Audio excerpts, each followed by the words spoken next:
What was the symbolic meaning of Holocaust sealed train cars?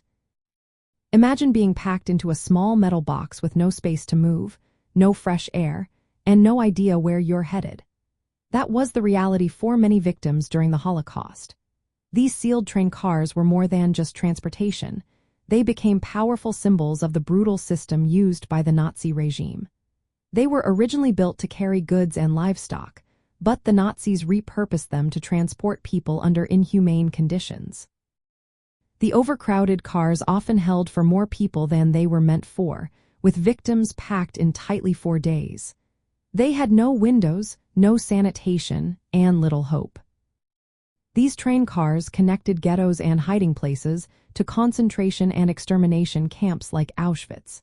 They were part of the deportation system that made mass murder possible on a scale never seen before.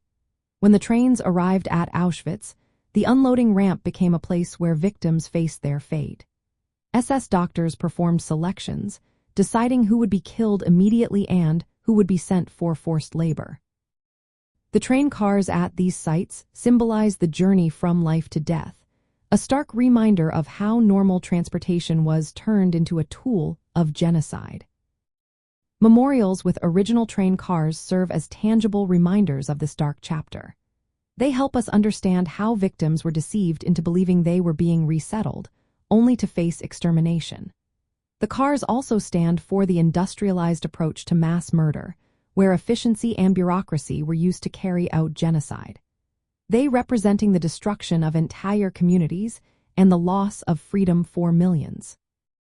In a broader sense, these sealed train cars embody the cold, calculated machinery of the final solution. They show how systematic and organized the Nazi effort was to annihilate Jews and other targeted groups. The cars reminded us of the importance of remembering these events and learning from history to prevent such atrocities from happening again. They are powerful symbols of cruelty, dehumanization, and the industrialized murder that defined the Holocaust.